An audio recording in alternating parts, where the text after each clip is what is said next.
अस्सलाम वालेकुम viewers. Pakistan affairs की लेक्चर सीरीज में आज हम अपना पार्ट 6 करने जा रहे हैं। अगर आपने पाकिस्तान अफेयर्स के पहले के वीडियोस नहीं देखे तो आप वो देख लें ताकि आपका एक हिस्टोरिकल कॉन्टेक्स्ट बिल्ड हो। क्योंकि पाकिस्तान अफेयर्स सब्जेक्ट एक हिस्टोरिकल सब्जेक्ट है तो उसमें हिस्टोरिकल बैकग्राउंड को बिल्ड करना अंडरस्टैंडिंग को सही तरीके से एनहांस कर सकता है। सब कॉन्टिनेंट में पार्टीशन ऑफ बंगाल के खत्म हो जाने के बाद मुस्लिम्स के लिए ये वक्त बहुत ज्यादा क्रूशियल था, क्योंकि इस वक्त में उन्होंने कुछ की डिसीजंस लेने थे। मुस्लिम्स जब ये डिसाइड कर चुके थे कि उन्होंने कांग्रेस के साथ मिलकर ब्रिटिश को बाहर निकालना है तो उनको एक मीडिएटर की तलाश थी। वो मीडिएटर जो कांग्रेस और मुस्लिम लीग के बीच में जो डिफरेंसेस क्रिएट हो चुके हैं उनको ख़त्म करे।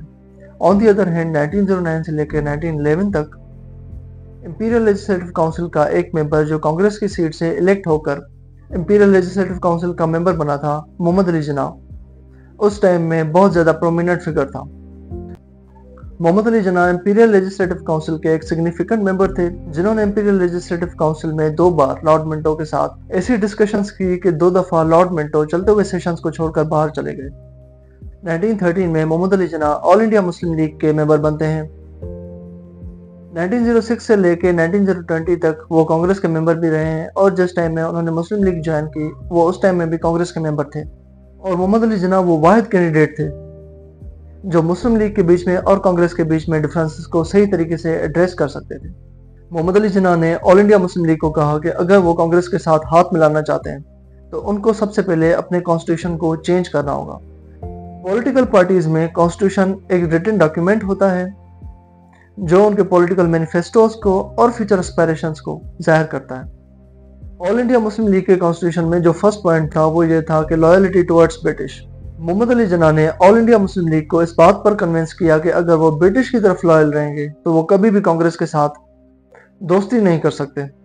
तो इसलिए सबसे पहले अपने कॉन्स्टिट्यूशन में लॉयल्टी टुवर्ड्स ब्रिटिश को चेंज करके वहां पे ये पॉइंट लेके आनी होगी to promote a sensible rule in India, कि जो भी रूल करे लेकिन वो रूल सबके फेवर में हो।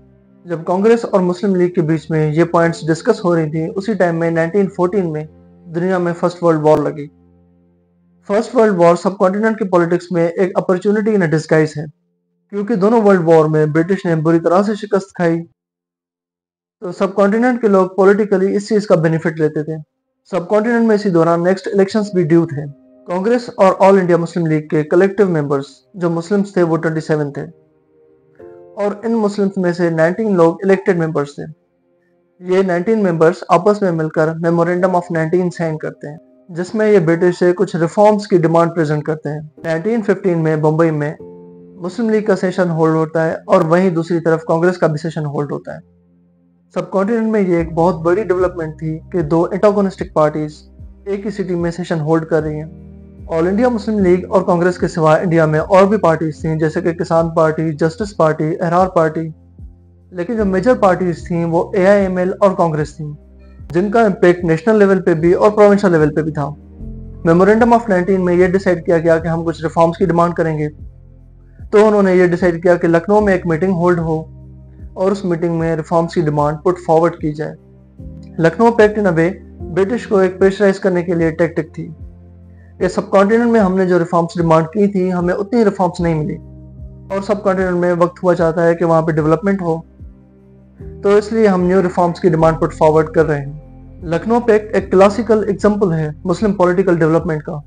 जिस टाइम में ऑल इंडिया मुस्लिम लीग और कांग्रेस लखनऊ पैक्ट की तरफ जा रहे हैं, इस टाइम में कांग्रेस की लीडरशिप सबसे ज्यादा मॉडरेट है। कांग्रेस की लीडरशिप इससे पहले या इस लीडरशिप के बाद इतनी मॉडरेट नहीं रही। इसके बाद जो भी सारी लीडरशिप आई है वो कंजर्वेटिव रही है। इस मॉडरेट लीडरशिप के प्रोमिनेंट एग्जाम्पल्स गोखले, सरोजनी नायडू और रेनी बसंत जैसे लोग हैं। तो सम अप हमने ये देखना है कि मुस्लिम लीग के लिए लखनऊ पैक्ट में क्या क्या चीज़ें हैं और मुस्लिम्स कौन सी रिफॉर्म्स की डिमांड करते हैं जो कि फ्यूचर में उनके लिए बहुत ज़्यादा प्रोडक्टिव साबित होने वाली है। आइए देखते हैं नेक्स्ट वीडियो में। Thank you.